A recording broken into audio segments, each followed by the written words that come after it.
Et UPB nous accueillir dans ce lieu fort sympathique que nous avons décoré aux couleurs de l'Amérique latine, comme vous le voyez. Et donc, France-Amérique latine, aujourd'hui, nous avons tenu notre 44e Assemblée Générale à la Halle du Douve.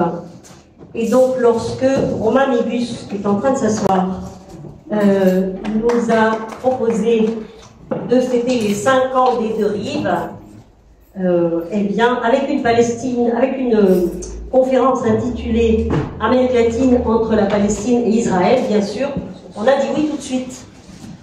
Donc, je vous présente les intervenants aujourd'hui. Tout à fait à ma gauche, nous avons Myriam Larivi qui vient de publier un livre que vous avez ici derrière et que vous pouvez acheter au prix modique de 19 € et même 20 € avec le 1 € solidaire.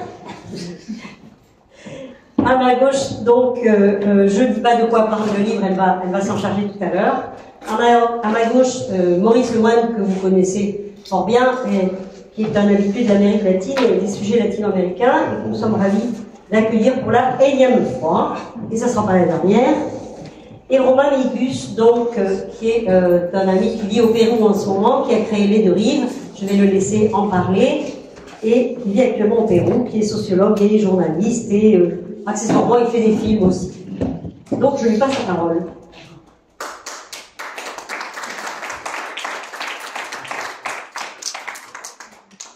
Bon, merci à vous d'être là par cette chaude chaleur bordelaise, à venir prendre un petit peu d'air frais. Enfin, frais, c'est une façon de parler. Merci aux intervenants, merci Myriam, merci Maurice, et d'avoir accepté de venir fêter les 5 ans du média Les Deux Rives, et puis bien évidemment, merci à Gloria, merci à tous les adhérents de FAL 33. Ça fait depuis quelques temps qu'on se suit un peu en parallèle, on s'épaule, on fait des activités complémentaires sur ce continent qui est, à mon sens, un peu trop oublié, ou alors, quand il n'est pas oublié, c'est pour tomber dans des stéréotypes de violence, narco, carnaval, etc., etc. Non, donc sur l'Amérique latine.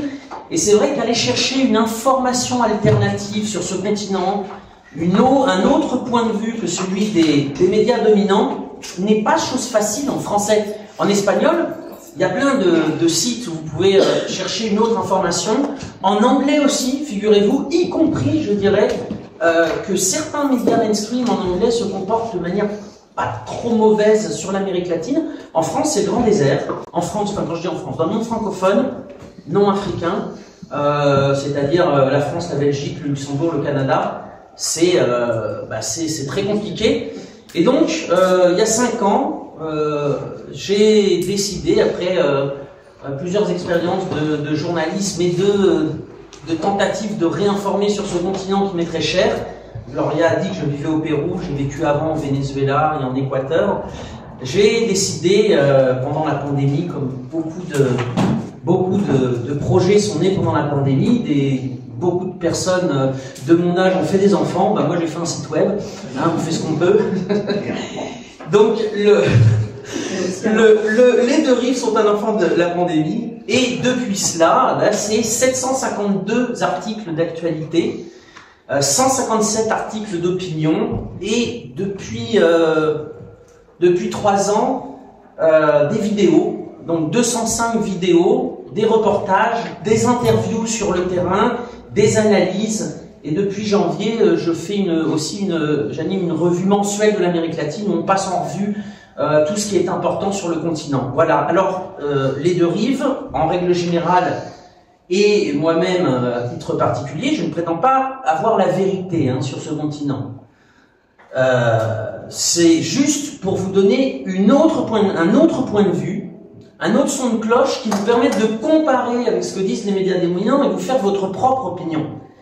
L'opinion, ça se construit, ça se travaille, c'est pas quelque chose qu'on ingurgite. Donc voilà le but de ce site, donc www.lesdeuxrives.info. On est sur tous les réseaux sociaux, évidemment, on vous invite à nous suivre si cela n'est pas déjà fait. Alors j'en profite aussi pour vous dire un peu les projets à venir.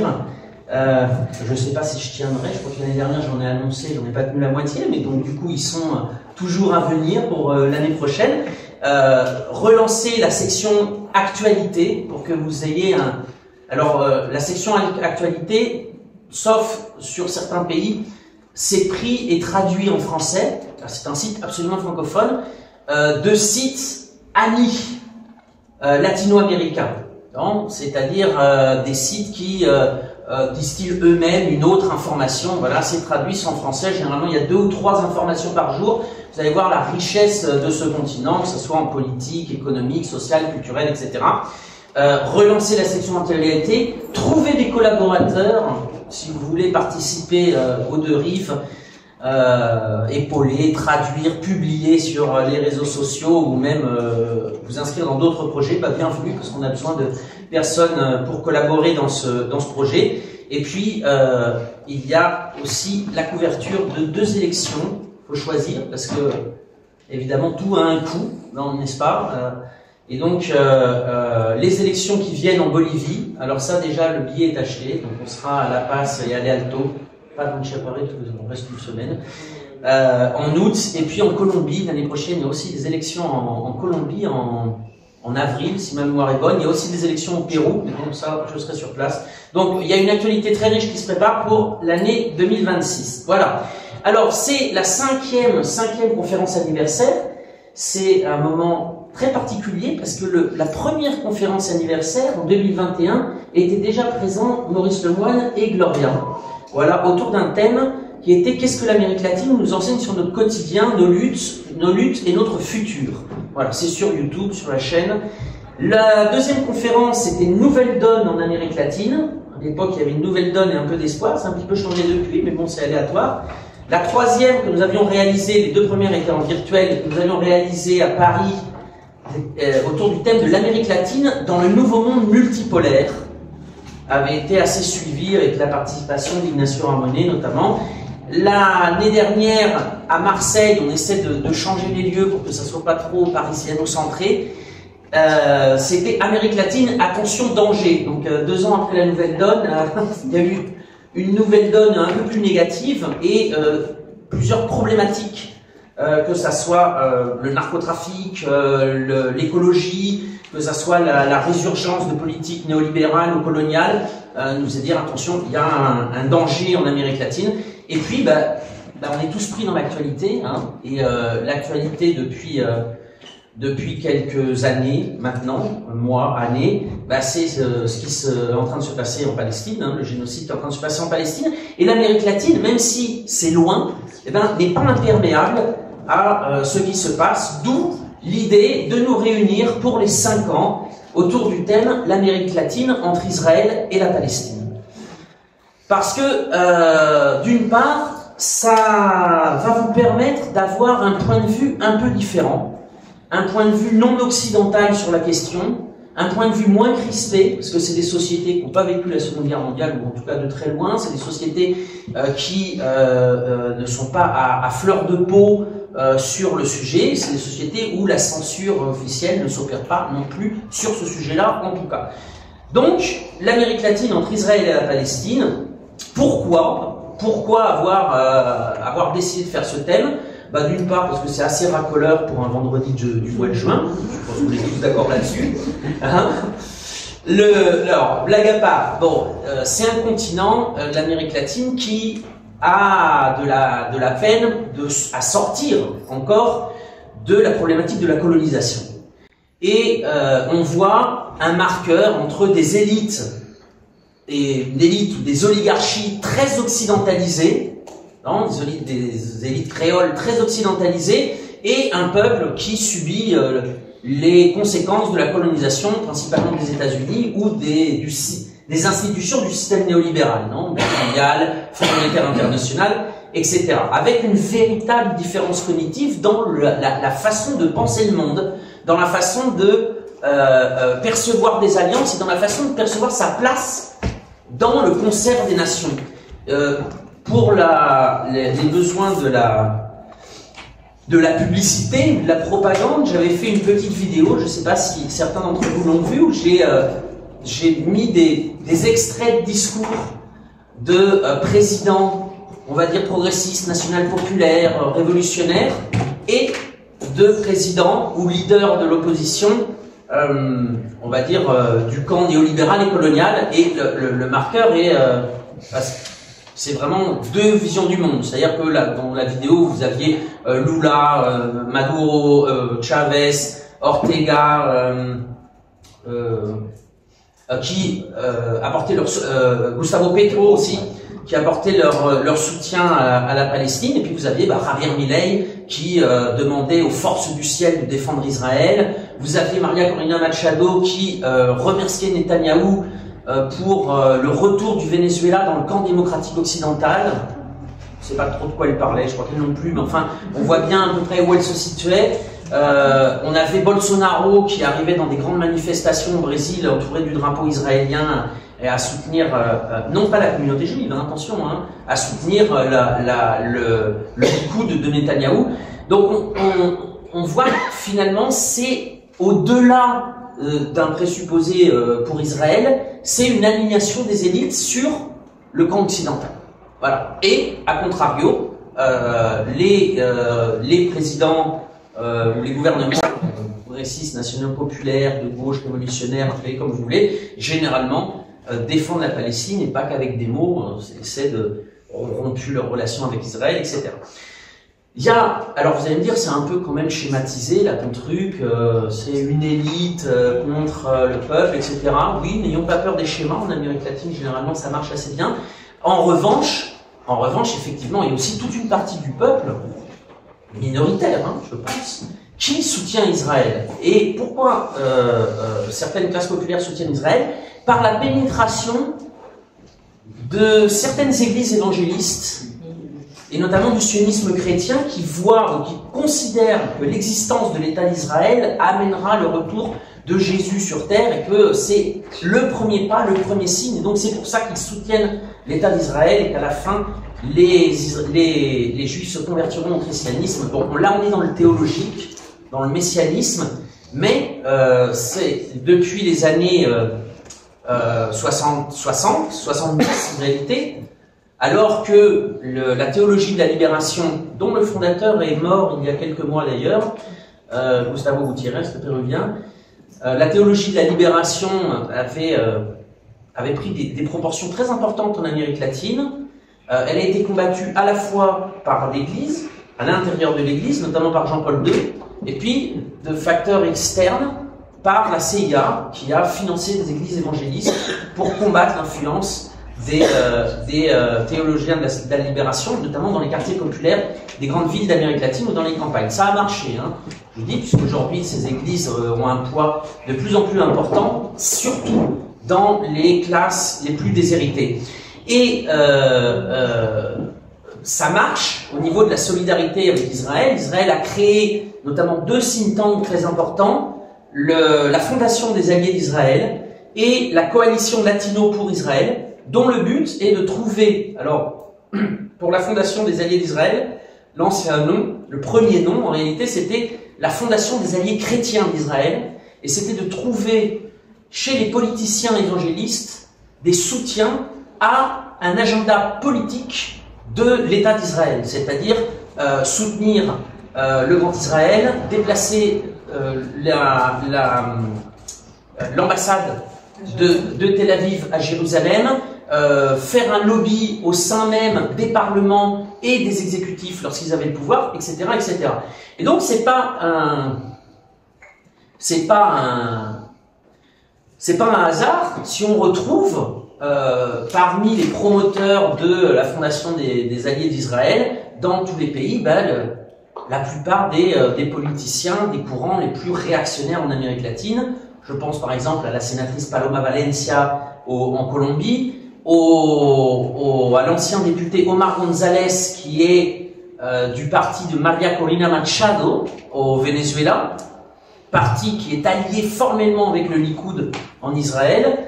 Je pense à Johanna da Sea au Brésil, à toute une coalition de politiciens qui ont pour agenda personnel le développement des intérêts d'Israël dans leurs pays respectifs. Voilà, ça marche parce que, évidemment, il y a toute une cohorte aussi de pasteurs qui évangélisent et font en sorte qu'une partie des classes populaires soutiennent systématiquement Israël. Voilà. Alors, ça, c'est le premier point, non pourquoi finalement le conflit au Proche-Orient se répand en Amérique latine. Le deuxième point, c'est une forte immigration syro-libano-palestinienne. Alors là, ils vont me détester les deux, parce que je suis sûr qu'ils vont en parler, ils vont dire chut, chut. Évidemment. Ça fera toujours 10 minutes de moins. Donc, vous connaissez tous Shakira, par exemple, je pense, la chanteuse. Donc, voilà, Shakira, libanaise, il me semble. L'ancien président Boucaram, par exemple, en Équateur. Alors, au Venezuela, comment? Turbay, en Colombie. Turbay, Menem, le président en Argentine, Turbay, président en Colombie, dont le petit-fils a été assassiné, Bukele, d'origine palestinienne. On peut jouer si vous en avez un, n'hésitez pas. Alors, on s'est pas arrêté sur le Venezuela, mais alors des fois, le Venezuela de Chavez, les conseils des ministres, on avait l'impression que c'était des réunions du parti basse, réellement, j'exagère un petit peu, tiens, vous l'enlèverez au montage.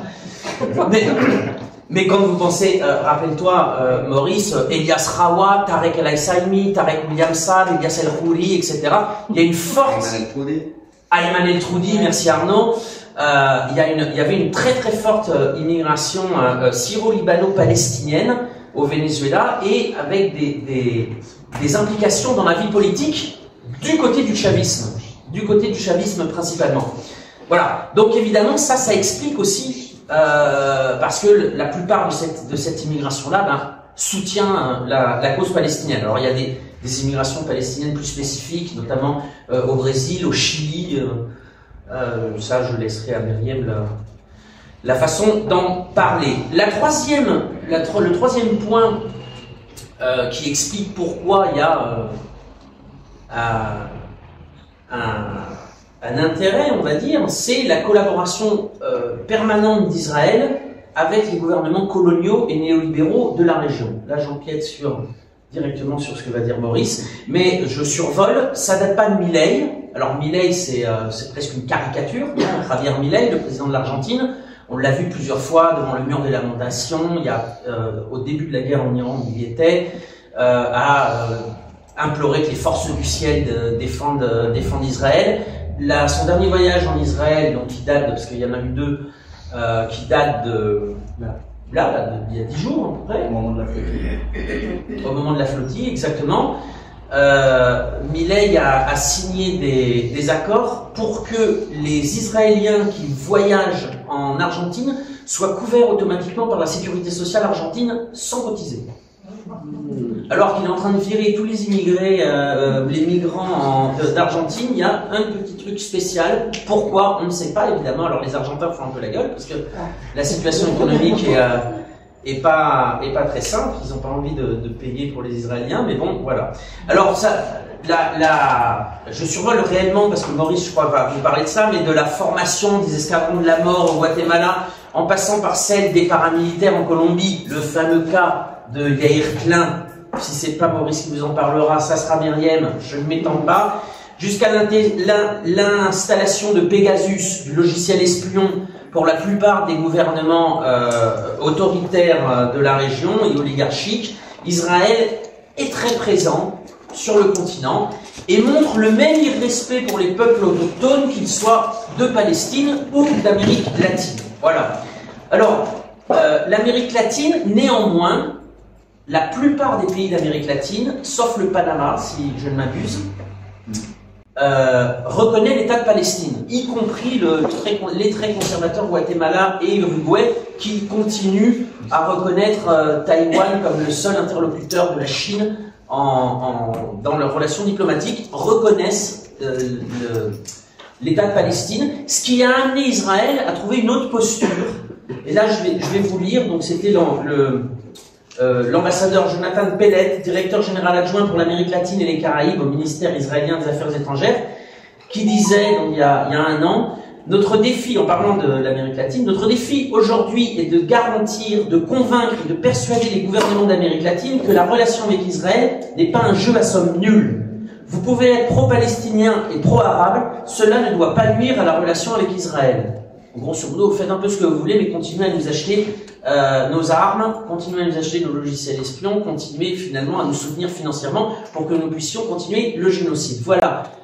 Moi, je ne continuerai pas plus. Je laisse la parole à Myriam et à Maurice pour qu'ils développent tranquillement les quelques pistes que j'ai données. Voilà. Et je vous remercie et longue vie aux deux rives.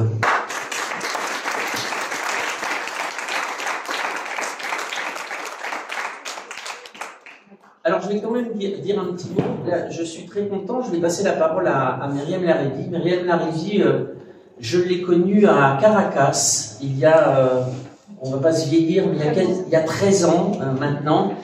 Et la passion pour l'Amérique latine ne nous a jamais séparés ou a contribué à ce qu'on maintienne évidemment le contact. Alors Myriam, après, elle est partie sur d'autres sujets. Vous l'avez certainement connue, pas forcément pour sa passion pour l'Amérique latine, mais pour ses articles sur le cas Assange, Julian Assange, et sur son suivi depuis le 7 octobre du génocide en Palestine. Myriam est journaliste, elle a été journaliste notamment à RT avant. Maintenant, elle est journaliste indépendante, elle est l'auteur du livre que vous avez là, et je vous demande de l'applaudir bien fort.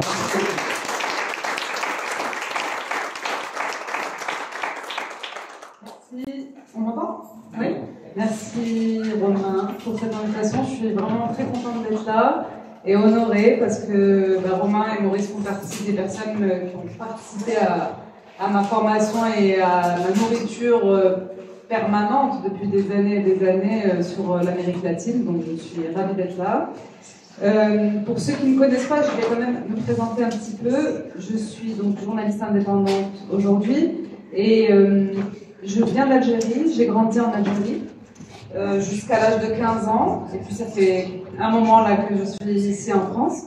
Et la Palestine est un sujet qui, pour moi, était un peu trop douloureux pour que j'y consacre ma carrière. Ça me paraissait un sujet qui me touchait peut-être un peu trop avant le 7 octobre. Vas-y, continue. Et donc, quand j'ai commencé, quand je suis devenue journaliste, donc c'était en 2018, petit à petit, je me suis spécialisée sur l'Amérique latine parce que c'est un continent qui me fascine. C'est un continent dont j'ai toujours entendu parler dans mon éducation, en Algérie, par mes parents, Cuba, la Révolution et tout. Donc c'est quelque chose qui m'a toujours fascinée. J'ai voyagé là-bas.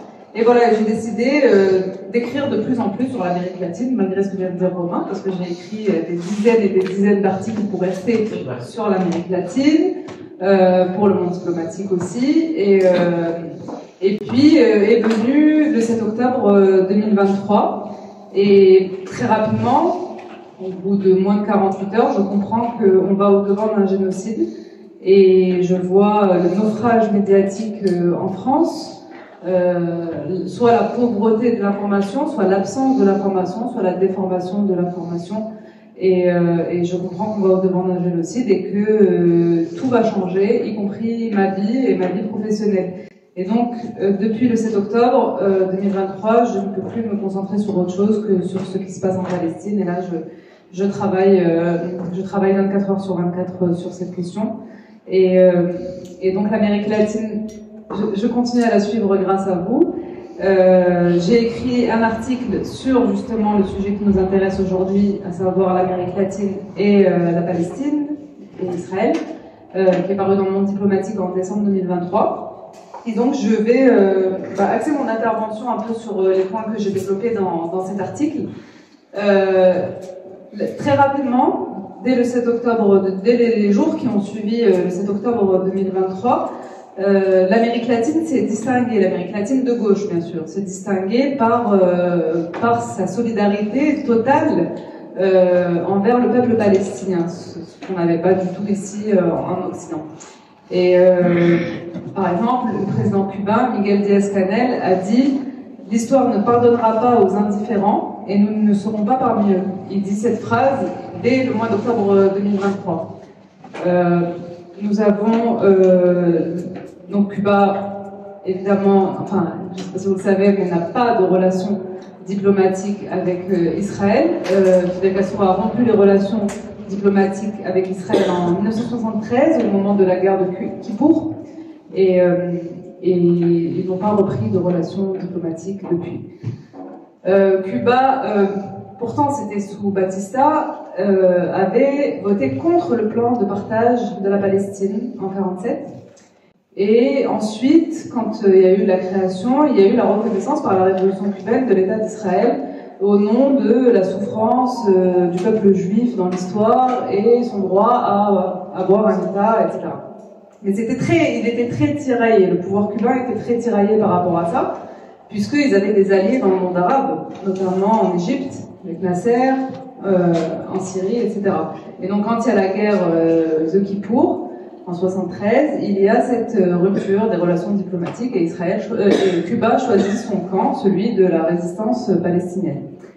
Voilà. Et donc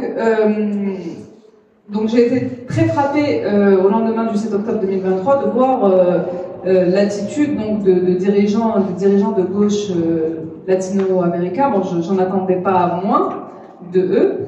Il y en a un qui s'est particulièrement distingué, c'est le président de Colombie, donc Gustavo Petro, qui a immédiatement pris des positions extrêmement fortes et n'est pas allé par quatre chemins. Dès le 7 octobre, le communiqué de la Colombie condamne la violence des attaques du 7 octobre, mais immédiatement soutient aussi le peuple palestinien contre l'agression qui est évidente et qui va arriver.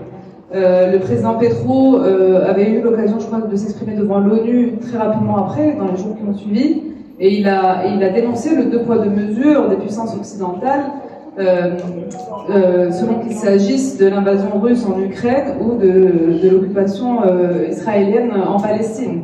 Et il montre ce deux poids deux mesures, voilà, qui est évident.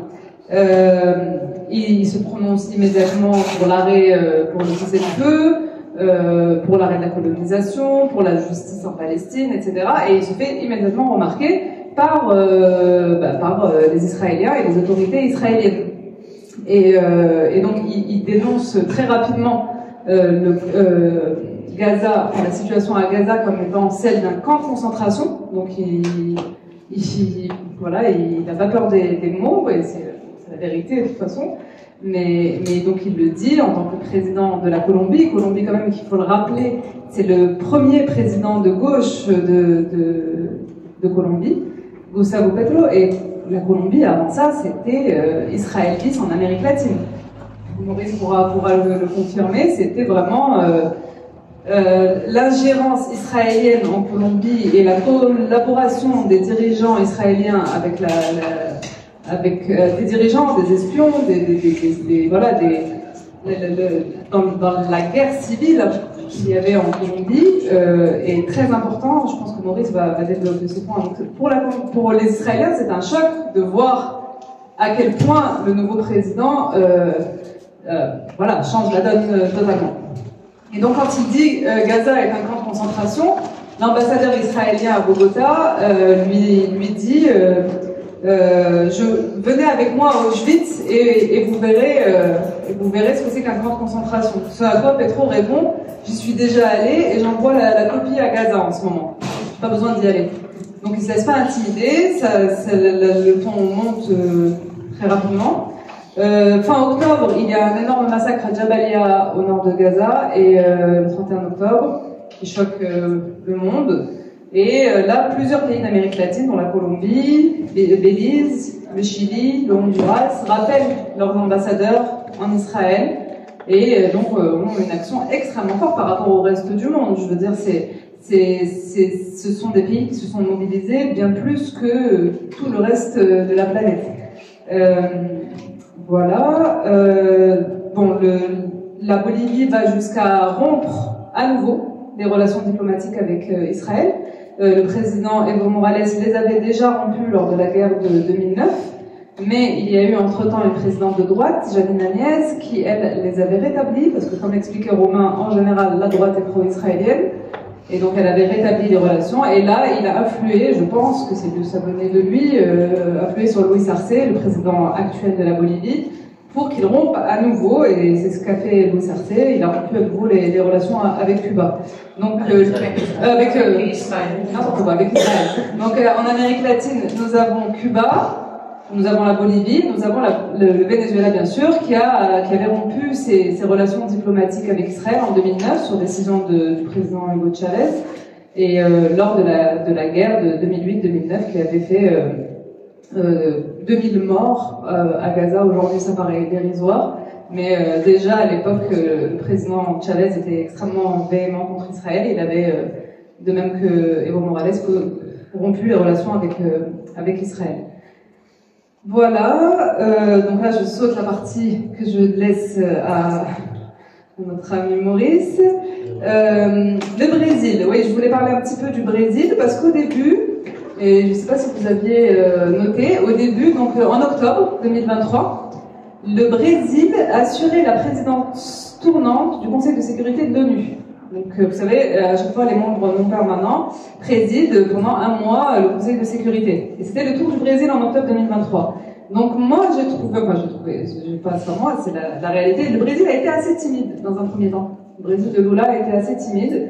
Il voulait arracher un cessez-le-feu par voie diplomatique. Ils ont vraiment cru que Lula, je pense, a cru qu'il allait rentrer dans le grand concert des nations et imposer quelque chose à Israël et aux États-Unis et arracher un vote sur le cessez-le-feu, ce qui n'a jamais eu lieu, évidemment. Donc au départ, Lula se comporte de manière assez surprenante pour nous, c'est-à-dire qu'il va être assez timide, qu'il va accuser, il va avoir le discours sioniste en fait, pro-israélien. Il va tenir vraiment le discours de dire que tout ce qui arrive est de la faute du Hamas. C'est-à-dire qu'à chaque fois qu'il y a des centaines de morts, chaque massacre, il va dire c'est de la faute du Hamas.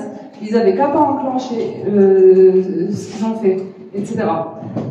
Donc c'était très surprenant. Et puis arrive la fin de la présidence tournante du Brésil, du Conseil de sécurité, puis Lula change de ton et redevient Lula. On est content. Et très rapidement, donc il parle, pour être totalement honnête, c'était 5 jours avant, je crois que c'était vers le 25 octobre, il commence à parler de génocide.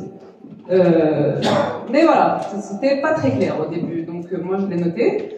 Je pense aussi que l'influence du sionisme chrétien au Brésil est extrêmement importante, donc ce dont parlait Romain il y a 2 minutes. Le sionisme chrétien, c'est ça, ce sont les évangélistes qui croient qu'il faut absolument que tous les juifs du monde retournent en Israël pour la reconstruction du temple et que ou la destruction du temple, je sais pas, c'est pas trop mon rêve, et que le Messie revienne. Voilà, donc c'est ça. Donc c'est vraiment, on est là chez les intégristes religieux et leur soutien à Israël n'est pas politique, mais éminemment religieux, ce sont leurs croyances. Et ces gens-là représentent, comme disait Romain, beaucoup de monde malheureusement, des centaines de millions de personnes en Amérique du Nord et du Sud. Donc c'est eux qui ont participé à faire élire Bolsonaro, qui soutiennent Bolsonaro.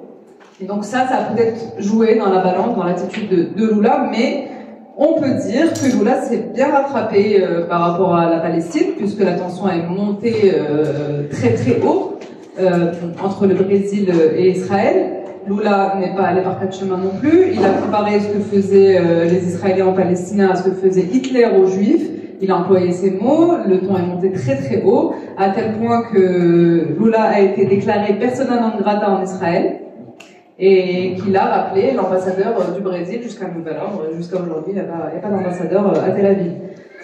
Il s'est aussi opposé à un contrat d'armement avec Elbit, un fabricant d'armes israélien d'un montant de 200 millions de dollars. Il a bloqué récemment. Donc voilà. Je peux dire aussi autre chose par rapport pour revenir à la Colombie, c'est que la Colombie, il y a quelques jours, a nommé son premier ambassadeur dans les territoires palestiniens et Petro a fait stopper la vente de charbon et il a annoncé son intention de suspendre les commandes d'armement avec Israël, ce qui est donc des pas extrêmement importants, des démarches extrêmement importantes et courageuses que nous n'avons pas vues, même pas dans le monde arabe, qui s'apprête visiblement à plutôt aller dans le sens inverse et aller dans le sens de la reconnaissance de l'État d'Israël en plein génocide du peuple palestinien.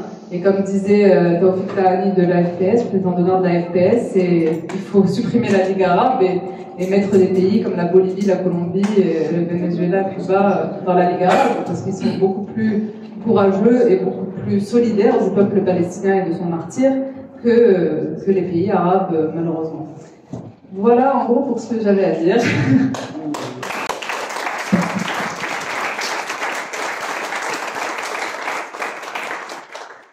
Merci beaucoup Myriam. Donc on va passer à Maurice Lemoine. Je ne le présente pas, je pense que tout le monde le connaît. Si quelqu'un ne le connaît pas, Maurice, levez la main. Dehors.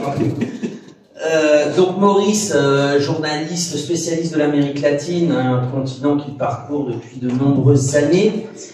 T'as vu, j'ai pas dit combien, comme ça on reste dans le foot, mais qu'il connaît peut-être le mieux en réalité, c'est peut-être le journaliste francophone qui connaît le mieux ce continent. Ah oui, non, mais il le connaît mieux.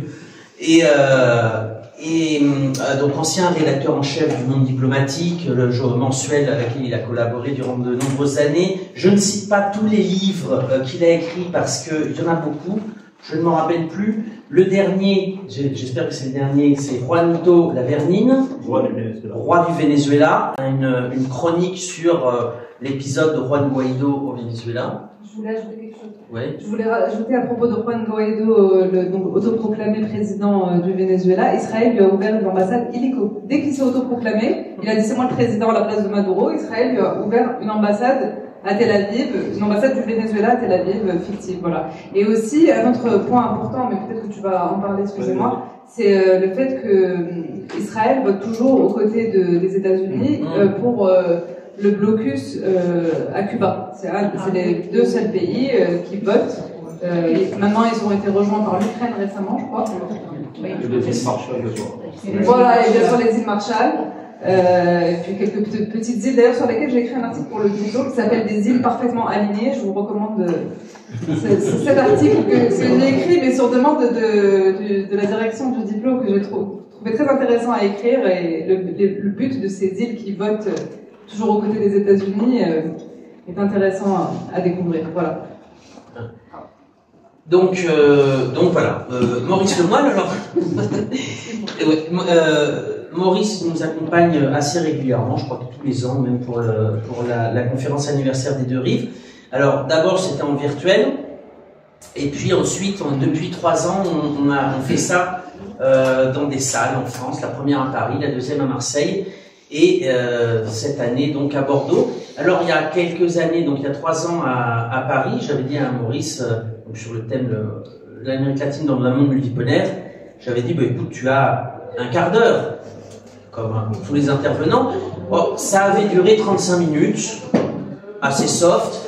Du coup, l'année dernière, je lui ai fait, écoute Maurice, tu as un quart d'heure, ça avait duré 1h10. Aujourd'hui, Maurice, je te dis, tu as un quart d'heure, nous verrons combien de temps cela durera.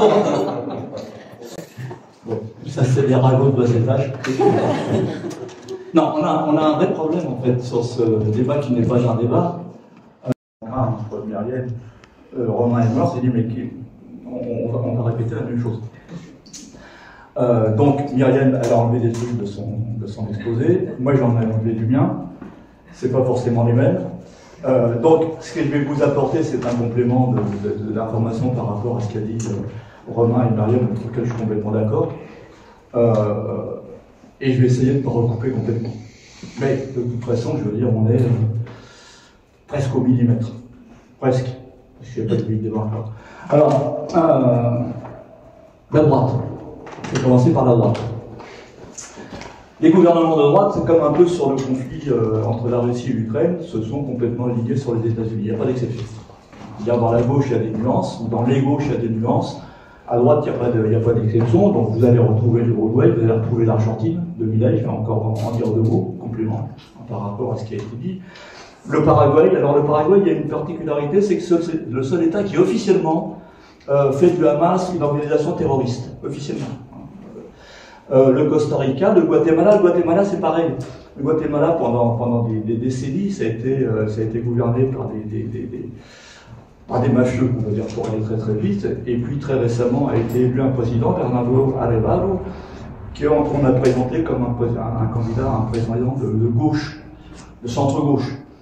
En réalité, il est de droite, mais il y a une telle différence avec les corrompus précédents qu'on le présente comme un président de gauche. Néanmoins, ce président dit de gauche est complètement aligné sur les États-Unis et il a la particularité d'avoir vécu pendant plusieurs années en Israël, de parler hébreu et d'être complètement aligné sur la politique israélienne. Le Panama, le Salvador de Bukele, on l'a évoqué rapidement, Bukele d'origine palestinienne, mais lui aussi. Alors, je ne vais pas dire aligné sur les États-Unis parce que là ça va mieux en ce moment, mais ça a été plus compliqué il n'y a pas si longtemps. Et puis voilà. Et donc, effectivement, soutien inconditionnel à Israël. Et puis, il y a eu cette particularité du président, encore un président de centre-gauche. Je ne voudrais pas avoir la dent trop dure avec les présidents de centre-gauche, mais enfin, c'est quand même une catégorie un peu particulière, qui était Alberto Fernandez, qui était encore au pouvoir en Argentine avant l'arrivée de Javier Milei. Et on était à la veille de l'élection présidentielle et il se trouve que l'Argentine abrite la plus importante communauté juive d'Amérique latine. Et ça a un poids extrêmement important dans la politique interne de l'Argentine. Et donc ce président de centre-gauche, Alberto Fernandez, a condamné le Hamas, de même d'ailleurs que le candidat à la présidentielle pour la gauche, Sergio Massa. Et apparemment ça ne leur a pas porté chance puisque c'est Milei qui l'a emporté de toute façon. Milei, je complète un petit peu ce qu'a dit Romain, c'est tellement caricatural qu'à la limite on pourrait s'en passer, mais en même temps Milei, il a pris du poids, je veux dire, y compris dans nos médias, vous pouvez voir que finalement il n'est pas si maltraité que ça, hein, indépendamment de la rigueur de sa politique par rapport aux Argentins. Alors lui c'est un pro-israélien chimiquement pur, hein, on pourrait dire. Immédiatement après son élection, il a sauté dans un avion privé. Alors, je vais préciser un truc tout de suite. Comme ça, on sera d'accord. Je ne suis pas antisémite. Je vais prononcer plusieurs fois le mot juif, mais je ne suis pas antisémite. Donc, l'avion privé appartient à un magnat, une grande famille juive argentine, qui s'appelle Gerardo Berten, qui est présente dans l'électricité, l'élevage, le commerce de détail, les télécommunications, l'immobilier, le service financier, etc., etc. Il y a aussi des grandes familles non juives du même type. Et donc, cet avion privé l'a embarqué aux États-Unis, où il a été se recueillir, alors je ne suis pas un spécialiste, hein, sur la tombe du Rabbi Lubavitch. Alors c'est le fondateur d'une secte économiquement puissante du judaïsme ultra-conservateur. Et donc le premier truc de Milei président, c'est ça. Et puis il est parti, il s'est envolé pour Israël immédiatement. Et on l'a vu sur le mur des lamentations, on l'avait mis dans beaucoup de monde, hein, sur le mur des lamentations, on a vu Bolsonaro. Et il a reçu le titre, alors, depuis la secte Lubavitch, d'ambassadeur international de la lumière, un truc qui n'existait pas auparavant. Et puis, ça a été mentionné, mais je reviens dessus parce que c'est quand même important, effectivement, le jour de la capture de la flottille, avec Greta Thunberg, avec Rima Hassan, et puis il y avait un Brésilien, un Américain, il est arrivé, lui, en Israël, Javier Milei. Il s'est exprimé à la Knesset, il a rencontré Benjamin Netanyahu, il a reçu le prix Génésis, qui est décrit comme le prix Nobel juif. Et il y a une curiosité, c'est qu'il avait un ambassadeur aux États-Unis, qui s'appelle Gerardo Berten, le même que celui qui a fabriqué son avion privé, et que celui-ci a été nouveau ministre des Affaires étrangères. Nouveau ministre des Affaires étrangères parce que l'ancienne s'est fait virer à la manière de Milei, parce que devant l'Assemblée générale des Nations Unies, elle n'avait pas appuyé le plus contre Cuba. Et donc elle a été virée par Milei, et c'est Gerardo Berten qui l'a remplacé. Et la particularité, c'est que, vous savez qu'en Argentine, lorsqu'un ministre prend ses fonctions, il prête serment. Et Berten a prêté serment devant Dieu, la patrie et la Torah. Ça vous situe l'ambiance en Argentine. Et puis il y a la gauche. Alors plutôt il y a les gauches. Là, je vais essayer de ne pas trop recouper. Dès le départ, il n'y a pas eu d'indulgence par rapport au Hamas. On a tous noté quand même que ça a été une opération extrêmement dure. Hein. Il y a 1200 morts, il y a ce qu'on appelle des otages. Et les latino-américains n'ont pas exprimé d'indulgence par rapport à cette action, mais ils ont quasiment tous remis dans le contexte, immédiatement, ce qui n'a pas été fait chez nous.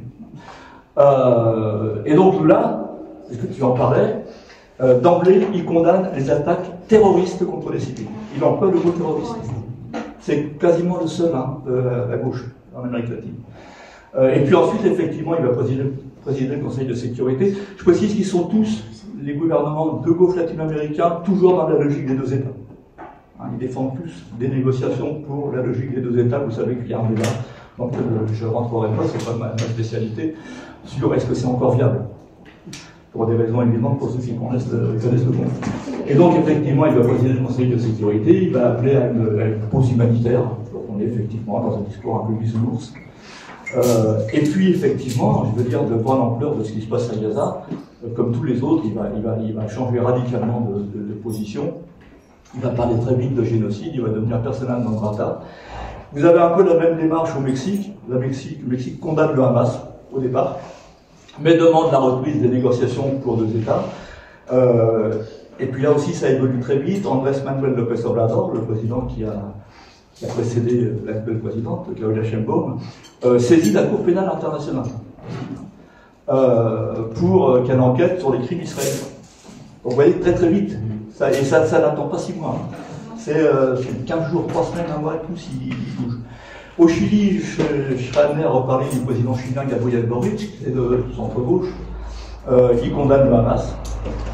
Mais il est aussi très critique avec l'armée israélienne. Alors lui, il a aussi une autre raison, mais ce n'est pas la même que Milei, c'est que le Chili abrite la communauté palestinienne la plus importante hors du Proche-Orient. Donc la communauté palestinienne a un poids important au Chili, et donc Boric finalement, il ne se mouille pas trop. Et puis il y a les radicaux. Les radicaux, vous les connaissez, c'est l'axe du mal de John Bolton. C'est pareil, au départ, ils sont un peu gênés. Maduro, le président vénézuélien, il dit « Nous ne sommes pas d'accord avec certaines images des événements violents qui ont eu lieu, mais nous devons regarder d'où tout cela provient. Le siège de Gaza permanent, le bombardement de Gaza permanent, l'apartheid qui existe à Gaza permanent. » Daniel Ortega, c'est pareil au Nicaragua.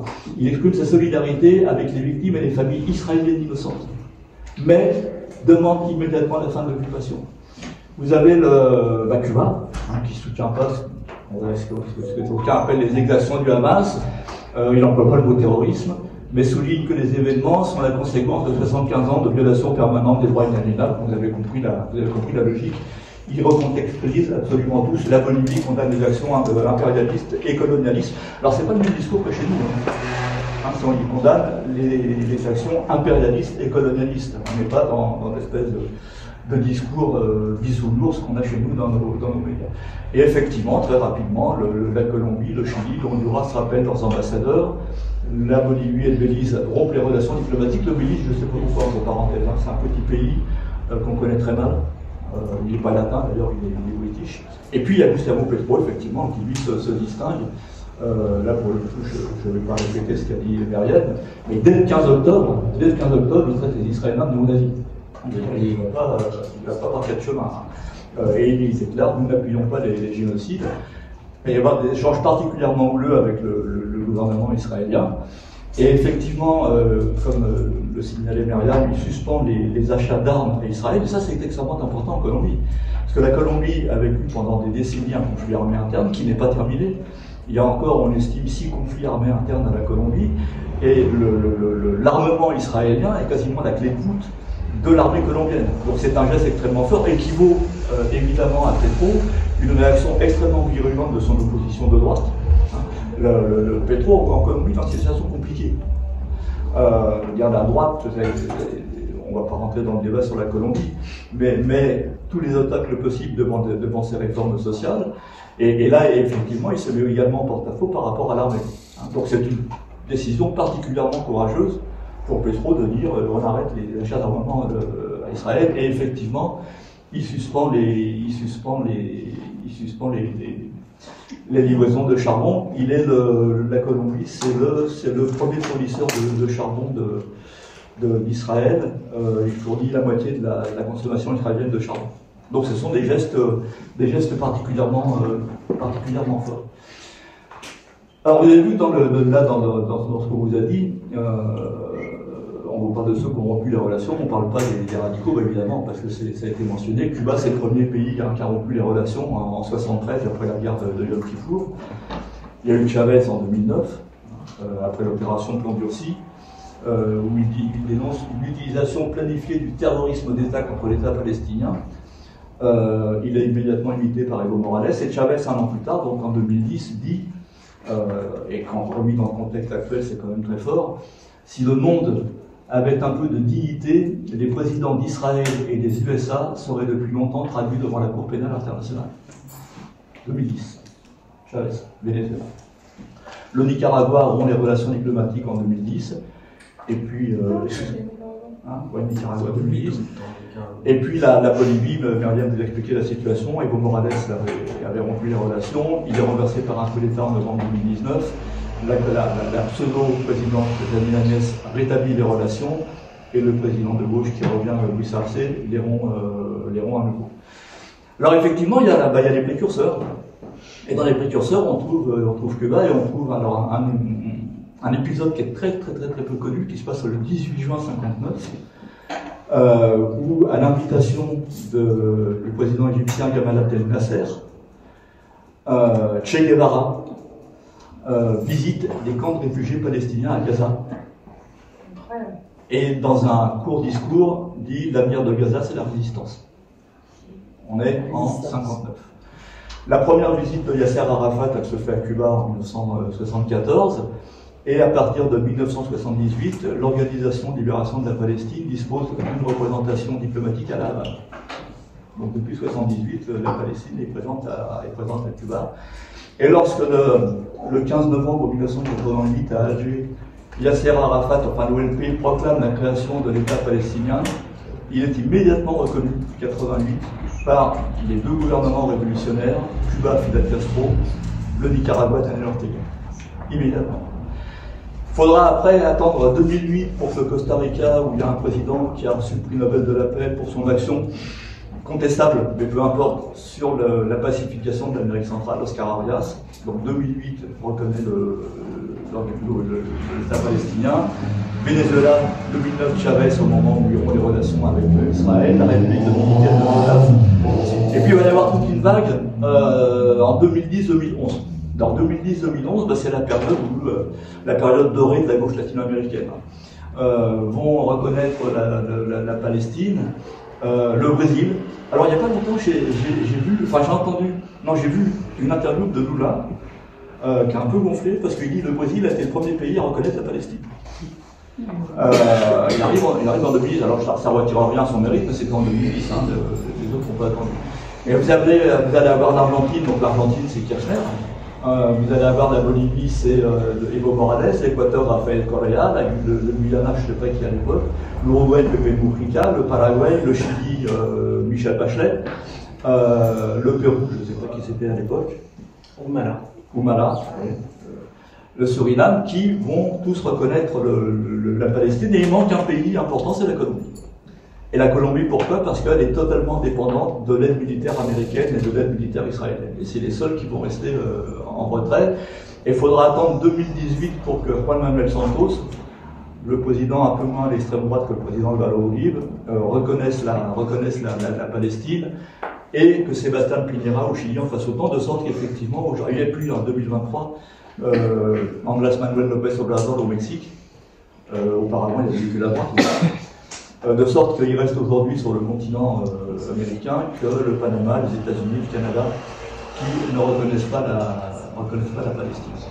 Alors il y a des raisons pour que des pays, y compris de droite, finalement reconnaissent la Palestine. C'est que, indépendamment du secteur sécuritaire, le commerce bilatéral entre Israël et l'Amérique latine est mineur.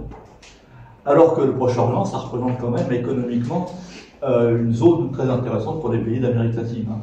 De sorte que, lors du premier sommet pays arabe Amérique latine, c'est en 2005, c'est sous l'impulsion de Lula à l'époque, de Chavez, c'est la grande époque du début en fait du multilatéralisme, il y a l'ouverture de relations commerciales aux pays arabes et du Moyen.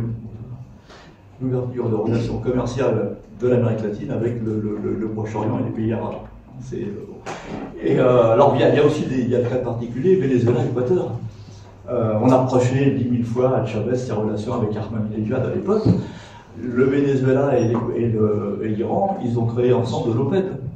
Et donc depuis toujours, ils ont des relations, des partenariats. L'Équateur, c'est pareil, est dans le monde du pétrole, donc les relations existent depuis longtemps.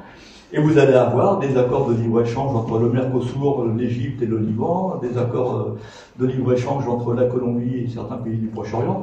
Donc, pour des raisons économiques, les pays d'Amérique latine se rapprochent. Par exemple, le Brésil fournit 20% des besoins alimentaires du Proche-Orient, ou du Moyen-Orient plutôt, pas Proche-Orient, c'est une expression erronée, du Moyen-Orient, 20%. Donc voilà. Néanmoins, on peut se poser la question, pourquoi est-ce que les gauches latino-américaines sont aussi hostiles à Israël? Parce qu'elles sont effectivement hostiles à Israël. Alors, c'est pas par antisémitisme. Je suis désolé, c'est même pas la peine que j'insiste avec vous connaissez le contexte, et vous savez très bien que tout discours sur le conflit israélo-palestinien est immédiatement entaché par cette ombre. C'est pas par haine du juif, par exemple. C'est parce que Israël s'est très souvent transformé en supplétif des États-Unis en Amérique latine, lorsque les États-Unis voulaient se faire discret. Par exemple, dans les années 60, la révolution cubaine vient de renverser Batista à Cuba, et les États-Unis demandent à Israël, incitent Israël à populariser leur programme d'action civique en Amérique latine. C'est-à-dire bien en supplément de l'action des États-Unis. Ces actions civiques, ça nous ramène à une actualité là, immédiate. Elles sont financées par l'USAID. L'USAID, c'est l'agence américaine pour le développement international que Trump vient de mettre à mal en considérant que ça fait dépenser trop de fric aux États-Unis, mais ce qu'il a oublié, mais après tout, pourquoi pas tant mieux, c'est que l'USAID a été un des instruments de la déstabilisation des pays d'Amérique latine depuis sa naissance. Et donc vous allez retrouver, alors je ne rentre pas dans le détail, ça serait trop long, et il me surveille, lui. Quand c'est pas Gloria, c'est Romain. À toi aussi. À moi aussi. Mais on va retrouver la main d'Israël, donc de l'État d'Israël, en Équateur, lors des coups d'État de 1961, 63, 72. En 1974, commence la livraison d'armes d'Israël au régime de Gustavo Pinochet, au Chili. C'est Israël qui va... ça va augmenter à partir de 1977, quand le président des États-Unis, Jimmy Carter, impose un embargo, parce que c'est bien trop voyant quand même, les violations des droits humains au Chili. Les livraisons de radars, de missiles, d'avions, d'armes de petit calibre vont augmenter donc, pour la dictature de Pinochet, et les relations privilégiées vont exister jusqu'en 1990, jusqu'à la fin du régime de Pinochet. Le cas le plus troublant, c'est l'Argentine. L'Argentine de la dictature, Viola, Videla, 73, 83, vous savez, 30 000 morts et disparus. L'Argentine de cette époque-là achète 95% de ses armes à Israël. Dans les 30 000 morts et disparus, il y a 3 000 juifs. Les études qui ont été faites ultérieurement, il y a 3 000 juifs dans les 30 000 morts et disparus, parce qu'il y a aussi des juifs de gauche. Voilà. Bon, mais Israël, là pour le coup, ça nous ramène au problème des otages. Je veux dire, il y a des moments dans lesquels Israël, au nom d'une politique d'État, n'a rien à faire de ses proches, de ses, je ne sais pas comment on dit, ses concitoyens, etc. Et puis c'est l'époque où l'Amérique centrale se soulève. L'Amérique centrale, c'est la dictature de Somoza depuis les années 30, c'est au Salvador des régimes militaires qui succèdent depuis 1932, une grande révolte qui a été massacrée, qui a fait 30 000 morts là aussi. C'est le Guatemala depuis le coup d'État de 1954. L'Amérique centrale, elle explose. Et le premier, c'est le Nicaragua. Et le président James Carter, encore lui, au bout d'un certain moment, est un peu ennuyé parce que les violations des droits de l'homme et des droits humains sont trop voyantes. Et donc, il impose un embargo sur les armes à destination des troupes de Somoza, de la garde nationale de Somoza. Et vous l'avez compris, pendant qu'il cherche une solution de rechange, son idée c'est il faut sortir Somoza, mais que ce ne soit pas les sandinistes qui prennent le pouvoir. Donc il cherche une solution de rechange. Et pendant tout ce temps-là, c'est Israël qui vient armer la garde nationale de Somoza. Et en fait, la livraison d'armes d'Israël à la garde nationale de Somoza va s'arrêter 15 jours seulement avant la fuite de Somoza aux États-Unis.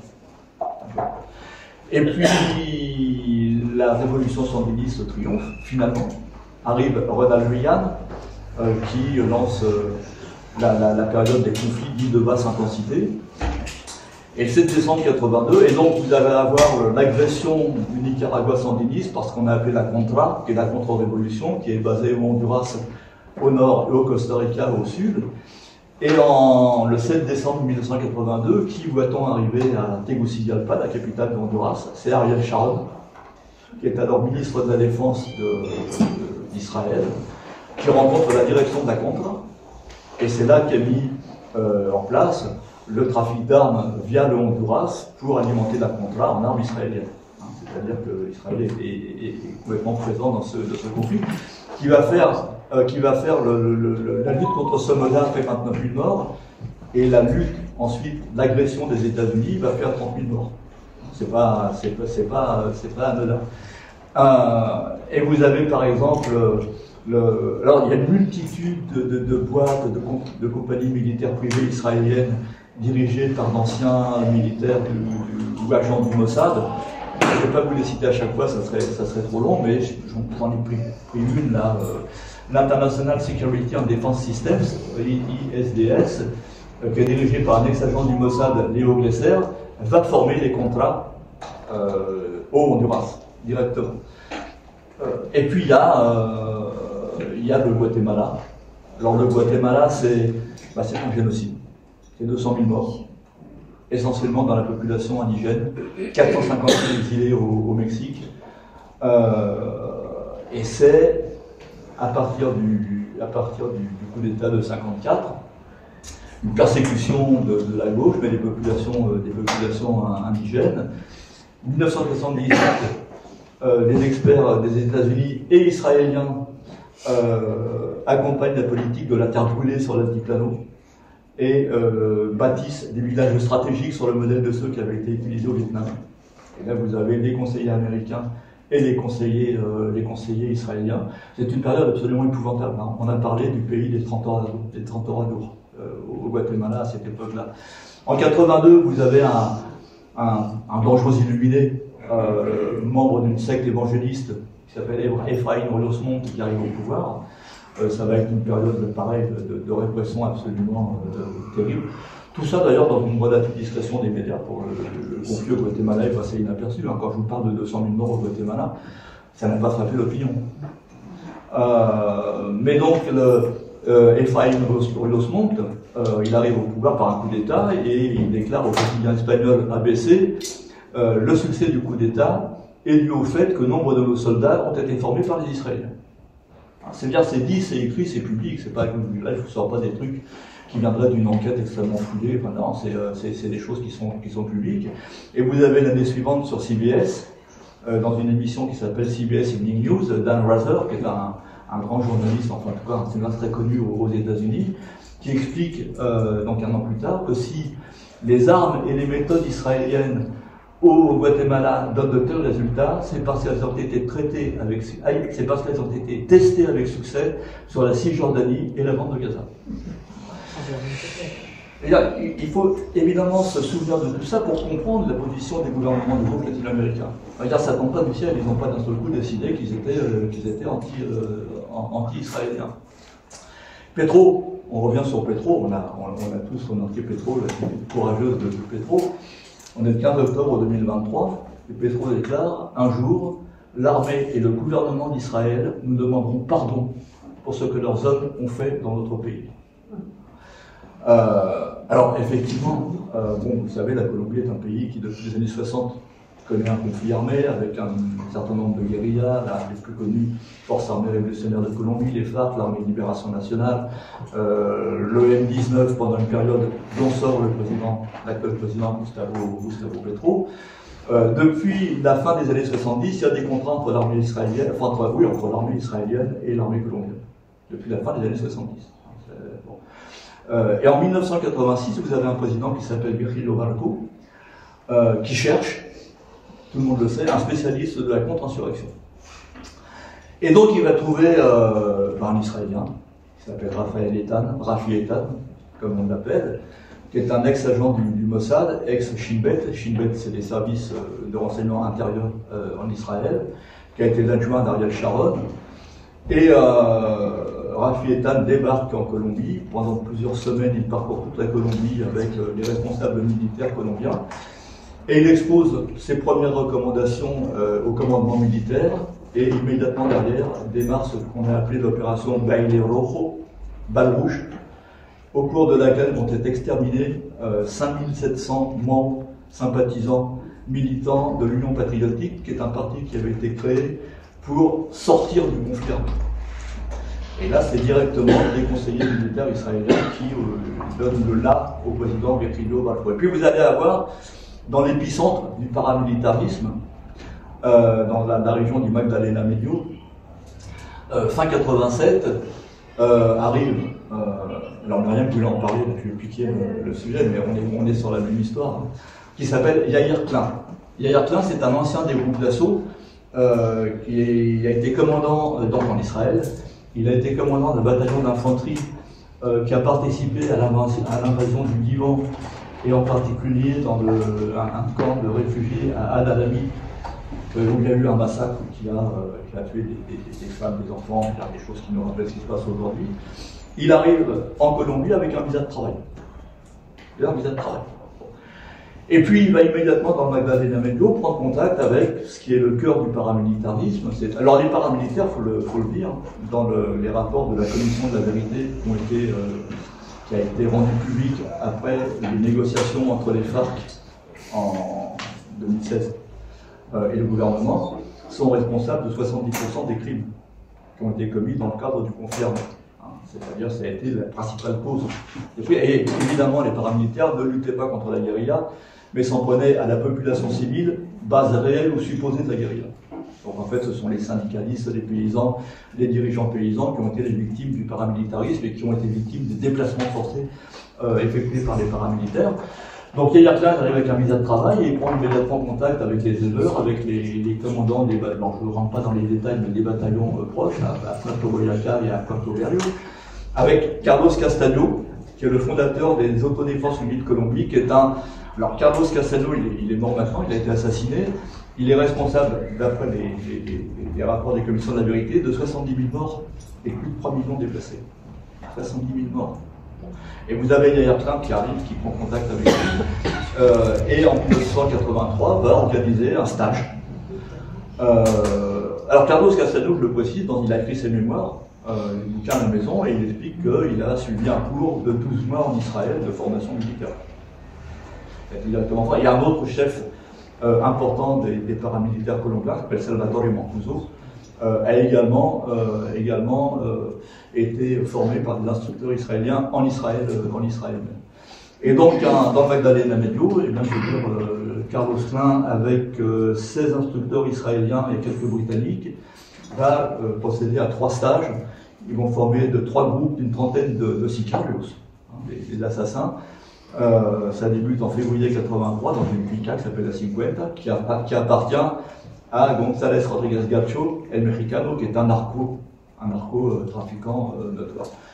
Et dans les élèves de Klein, il y en a un qui s'appelle Juan Rueda Rocha, qui va assassiner en 1989 le candidat présidentiel du Parti libéral, Carlos Galán. Et d'après le comité des relations extérieures du Sénat des États-Unis, l'arme qui a tué Carlos Galán faisait partie d'un lot de 500 mitraillettes fabriquées en Israël qui ont été transférées en Colombie par Yair Klein.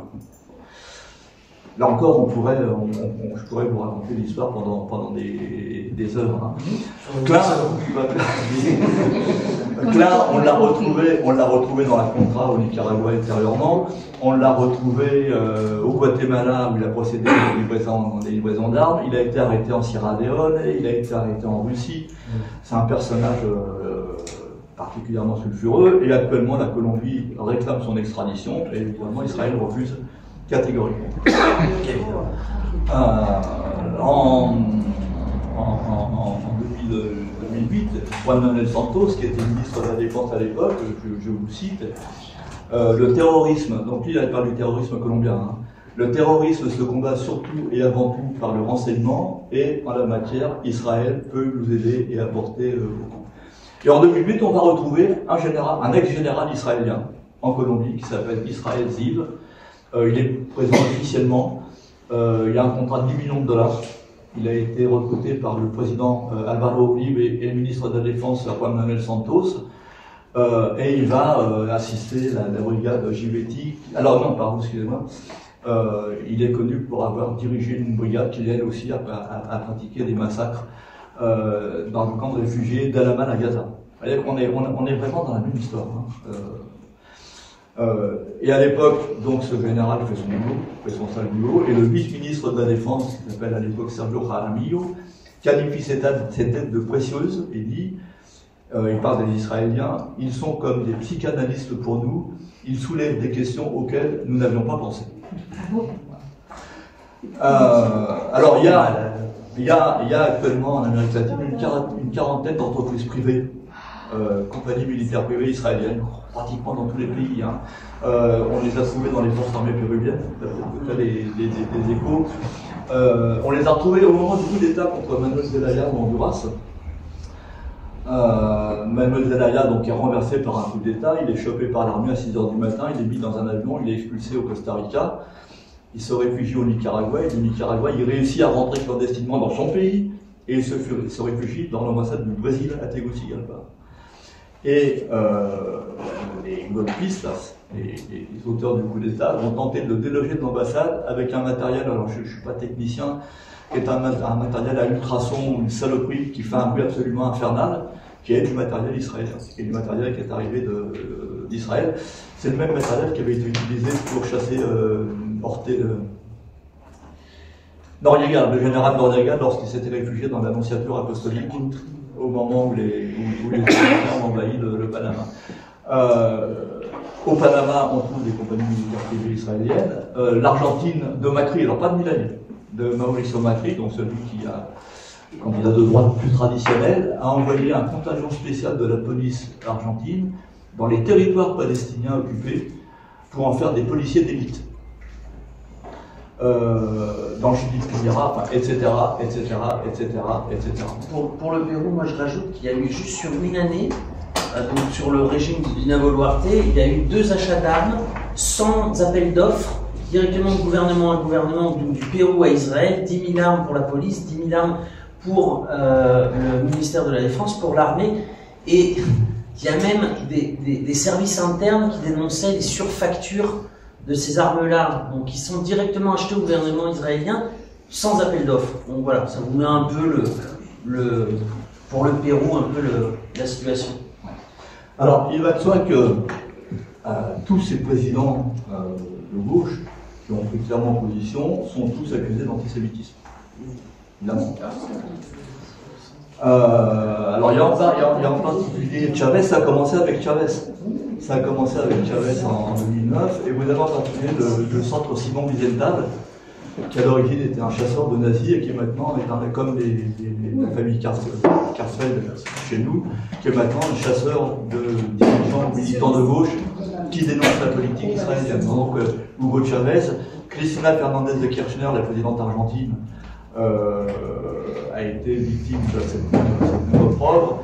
Un homme politique. Alors, au Chili, Daniel Jadue, c'est un dirigeant communiste qui à un moment a été le favori, le mieux placé dans les sondages pour gagner l'élection présidentielle et qui a été écarté par une primaire ouverte à la droite,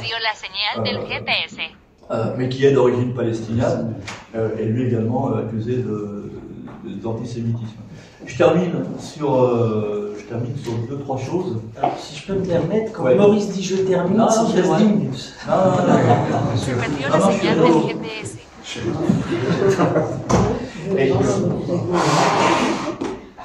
Je termine. Comme chez nous, vous savez que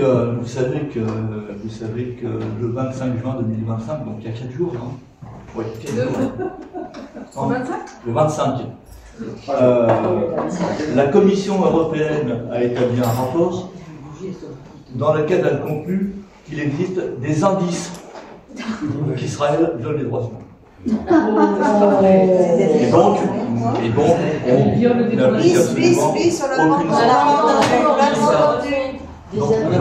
La Commission européenne, alors qu'on est au chiffre estimation très très basse de plus de 55 000 morts, a déclaré le 25 juin 2025 qu'il existe des indices qu'Israël viole les droits humains à Gaza. Et donc le contrat d'association commerciale Union européenne Israël reste en vigueur.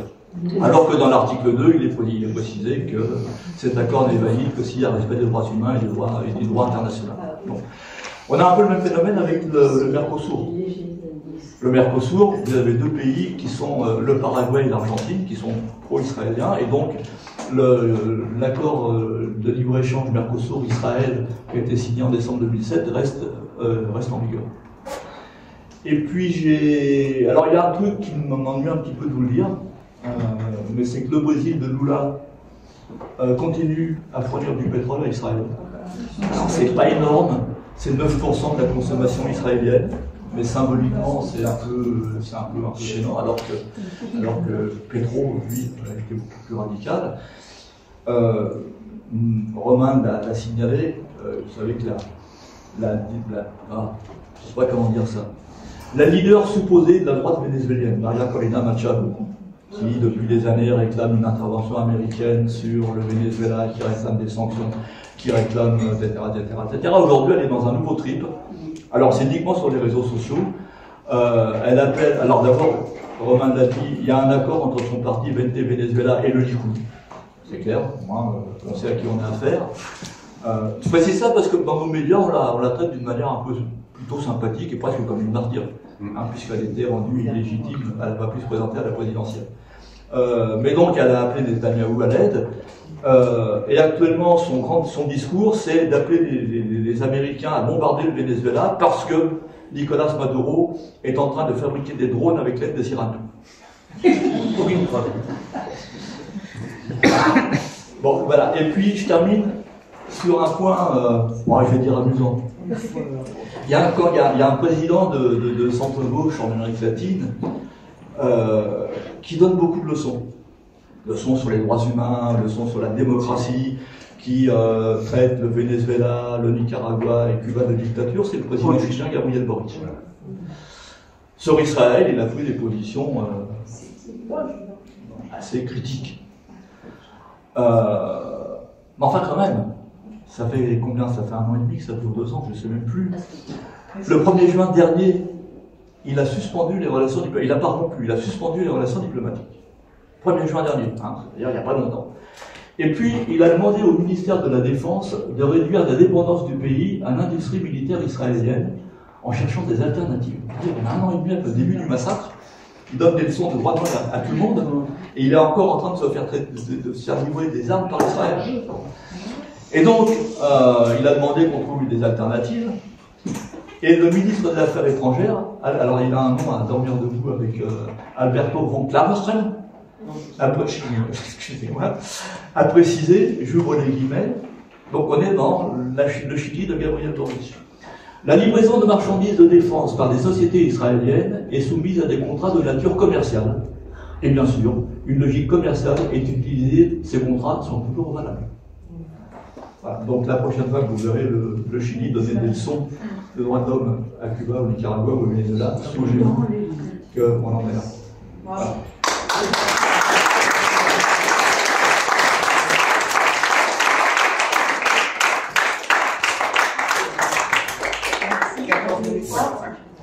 Oui, j'ai trouvé ça un peu court.